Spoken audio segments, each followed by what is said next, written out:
Thank you to EA for sponsoring this video.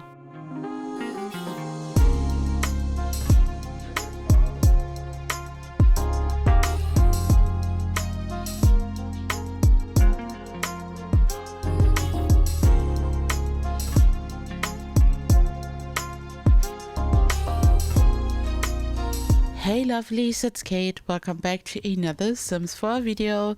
In this video, I'm building a palace using the Sims 4 Royalty and Legacy expansion pack because I luckily got early access to this wonderful pack. This build only consists out of the base game and one pack, and I can't believe what I was able to create using only one pack. The Sims 4 Royalty and Legacy has so many new build buy items to offer, including debug and live edit, and I can't wait to show you how I've created this. I can't wait to share more about the pack, and I'm just amazed, and I'm pretty sure you will be amazed too. So let's see how I built this and what the Sims 4 Royalty and Legacy has to offer. I wanted to kick off building with this wonderful pack by working on a big palace. The Royalty and Legacy pack is of course royalty themed, and I thought building a palace, which is also kind of a really luxurious mansion, would be amazing. There is one 64 by 64 lot in the new world, and I immediately started building on this big lot because, you know, I love to create big builds, but I also wanted to have the space to create a proper palace. And I started off by working on the stairs in the front. I wanted this to be as regal as possible. I used the stairs, which are a part of the pack, but I used a function which will be introduced to the Sims 4 base game. We now have the option to round the stairs at the bottom. They have the flared look, and you are also able to decide if you want to have rails on only one side or both sides of your stairs. You can also change how long the rails extend on the stairs, which is wonderful. And I just wanted this to be very luxurious and regal, so I was immediately starting to work with different levels. So I just built these rooms, I added all the stairs, I used the wonderful arches and windows which the pack has.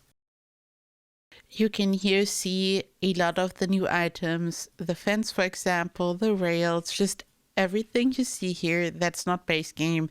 And I'm not really using anything base game here at this point, just the rooms, the floors and everything, of course, like the structure itself. But every item you can see here, these debug fences, the arches, everything, all of this is part of the pack. And if you are into this type of style, if you enjoy working on palaces, castles, this kind of thing, if you like to build big mansions, this pack is definitely for you. I'm not talking about the gameplay here, which also looks absolutely fantastic, but I'm a builder, so my review is mostly about building and all the items and all the new options that we got. But the gameplay also looks fantastic, I really have to say, and it makes me want to play.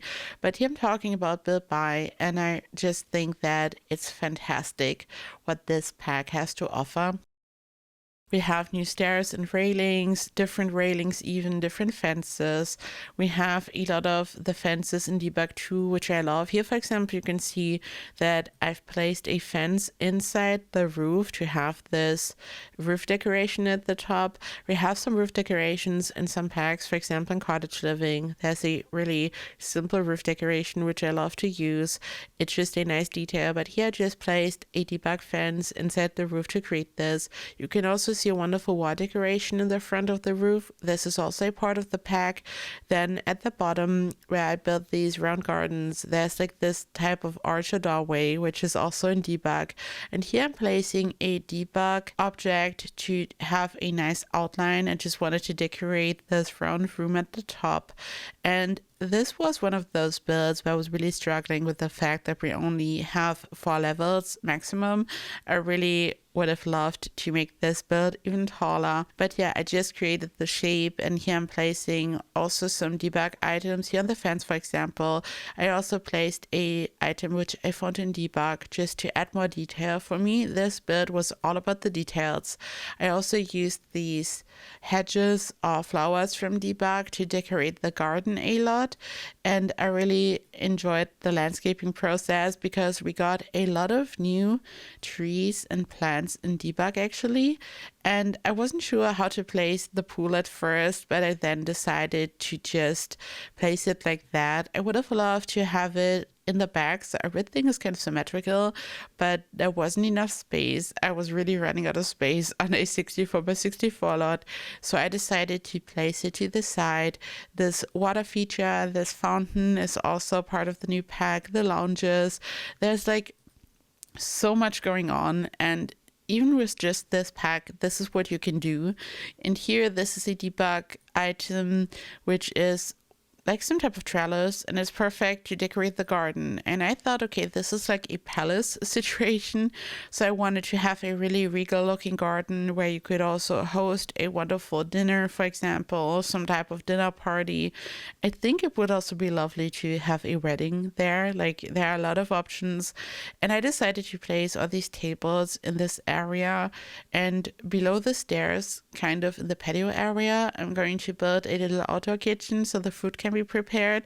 And I kind of designed this like a regular mansion in some ways, like you could just live there and have some regular family gameplay, but I also made sure that it fits the vibe of a palace. So I included a big room, like a ballroom, including the throne, also a separate kitchen where someone would prepare food for a party, for example.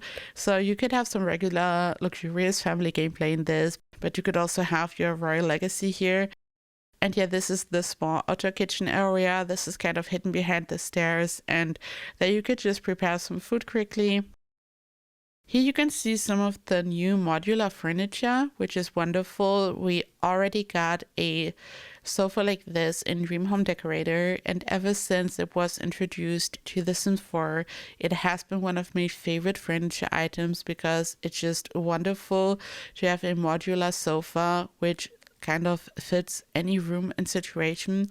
And now we got another one. I then decorated the palace interior, and this is like the level at the top, kind of the main level, and furnishing this was really difficult because you can see that I had removed a part of the floor so you can look down into the pool area. It's really fancy.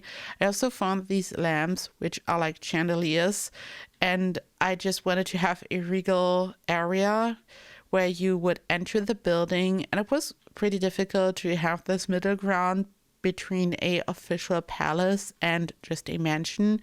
I felt like no matter how or where I included the kitchen, it kind of felt out of place, because in big palaces you probably don't even see the kitchen. It's kind of hidden somewhere, but I still, as I said, wanted this to be suitable for also like normal family gameplay, so I wanted to include a kind of normal kitchen, if that makes sense.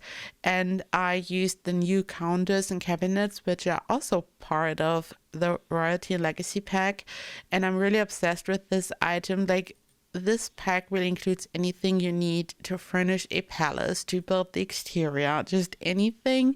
And you know that I just love to work on exteriors the most, and this pack really has anything you need for that, but also to furnish.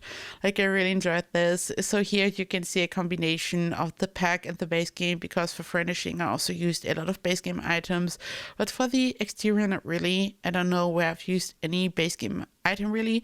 We even got a new watercolor, like for pools and ponds and everything, and I'm really excited about that. It's like a Mediterranean watercolor, and it looks so wonderful, so I'm just really happy about that. I think I've talked about this before. I was really hoping for a new water type or watercolor because it's been such a long time, and I'm really excited about that. And yeah, the new sofas, like these ones, are also so beautiful. I was going for a dark green here, and the rest of the color palette is like really bright and happy, and also kind of neutral. This whole palace has Mediterranean vibes, and this is the ballroom area. So this is located at the bottom, and you already saw when I furnished the living room and dining area that I had opened up the floor so you are able to see the pools, and the pools kind of look like water features this way.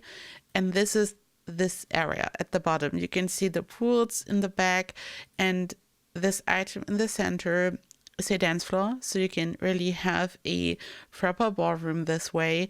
I placed the throne over there. I decorated the wall a bit. I just thought it makes sense to have this item in the center, so everything is kind of leading to this point. I also built just another floor color below, and it wasn't really lining up, so I decided to size some rocks down to fill the gap, and it turned out lovely. I wasn't sure what to do at first, but I feel like it even adds a nice extra detail to this dance floor.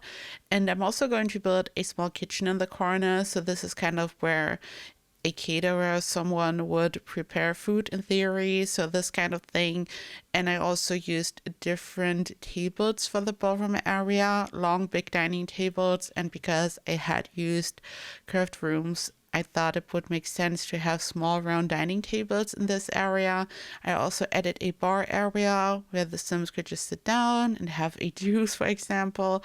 And I just wanted this to be really luxurious. And because of the pool area, you could also, in theory, have some type of pool party. So I feel like if you're going for the official way of having a ball in the ballroom or some type of ceremony, the pool could be more of a water feature. You could even like add some of these fountains, but you could also have a fancy pool party down there, and then it's just a pool, if you know what I mean. And I also furnished the bedrooms, of course. You can see some of the amazing furniture we got and the decoration which I had placed on the wall.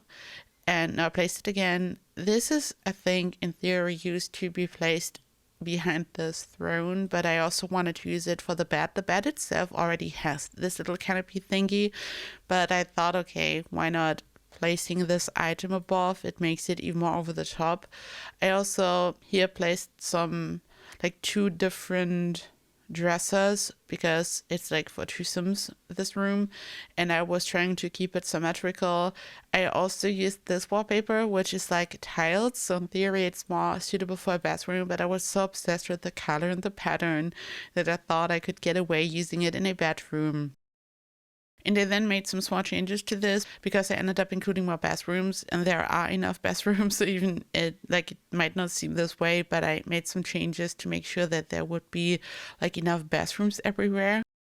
And this is it. This was the first build I created using the Sims 4 Royalty and Legacy expansion pack.